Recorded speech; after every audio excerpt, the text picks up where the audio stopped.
about this guy named Matias. Yeah, Subriel Matias. They look at him as like the boogeyman at 140 pounds.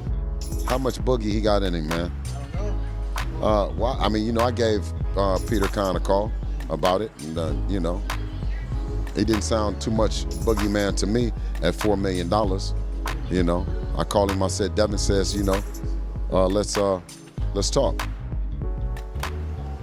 I think he might have been surprised for me to call this morning. So when he said the kid wanted $4 million, I waited about 30 more minutes and called him back. And he says, no, really, the kid wants $4 million.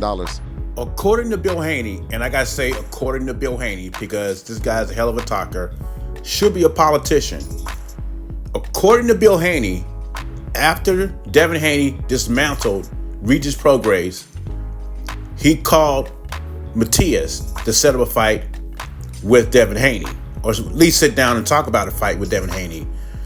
And according to Bill Haney, Matias priced himself out, or he wanted $4 million to fight Haney after seeing his performance against Regis Prograis. I have to say according to Bill Haney, because remember the Shakur Stevenson situation. They said they offered Shakur Stevenson 25% going into a Devin Haney fight, which according to them equals $8 million, which couldn't be true because Devin Haney only got $4 million for fighting Regis Prograis. So first Teofimo offered the boogeyman Matias a fight in February. Now Devin Haney's father, Bill Haney, claimed that he want to sit down with Matias and want to get a fight together. My opinion is, if Matias is not going to price himself out against Teofimo, because I don't think Teofimo offered him $4 million. That's just my opinion. But he's asking $4 million to fight Devin Haney. Like I said before, Bill Haney is a politician, and what do politicians do most of the time? They lie. And what does Peter Kahn have to do with Subriel Matias? He's not his manager or nothing. Both are good fights, but I think Teofimo stylistically would be a harder fight to Matias than Devin the Dream Haney would be. As far as Haney goes, I don't believe the $4 million offer. He's capping. Nah, I don't think he would have fought me. Why not?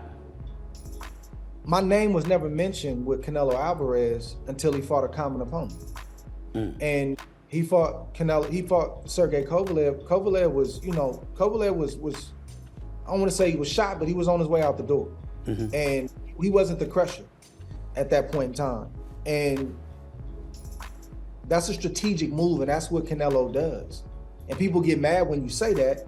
He's earned the right, and he's in a position with the fanfare that he has and having a country behind him to pick and choose who he wants to fight. That's cool, you can do that. The only problem I have is when we start mentioning his name with the all-time great Mexican fighters or all-time great fighters all time. I have a problem with that because I'm looking at the resume. And a lot of times people point out the names, right? Like, he beat this guy. No. When did he beat him? Oh, he was past his prime. Right. Oh, he was 38. Oh, he was 36. People don't know to look for those kind of things, so they see a name and they just say it's a name. But I respect Canelo for what he's done, and I respect him for what he's doing.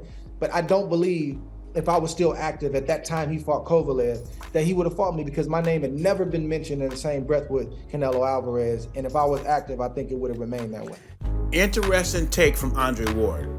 Andre Ward states that his name wasn't mentioned with Canelo's until he retired. And he said if he was fighting and still an active fighter, his name would have stayed out of those guys' mouth. They wouldn't have mentioned Canelo and Andre in the same sentence.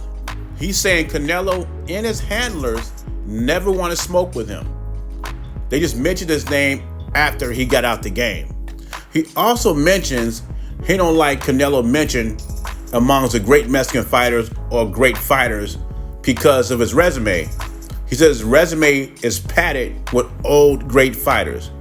Yes, he got names on his resume, but these are just names. These guys are not the same fighters they were in their prime when they fought Canelo. And those are Andre Ward's take. When it comes to these Canelo videos, I got to put a disclaimer in there. These are words of Andre Ward, not mine, because some of these fanboys think I'm talking about Canelo and they get all emotional. But these are Andre Ward's takes, and these are comments and statements.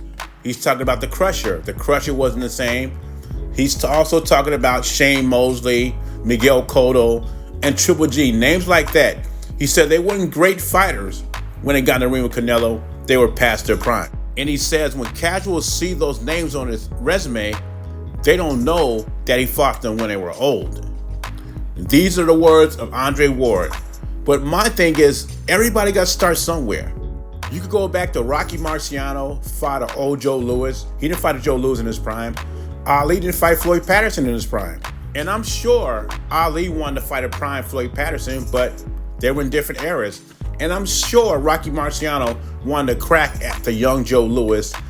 And I think Canelo would have fought those guys if he could, if they came up in the same era as he did. And I also think Canelo would want some smoke with Andre Ward. Well, that's my opinion. And I know what people will say, well, when Ali fought Floyd Patterson the first time, he's only 30, 31 years old. But remember, Floyd Patterson was knocked out twice by Sonny Liston, and Joe Hansen knocked him out too.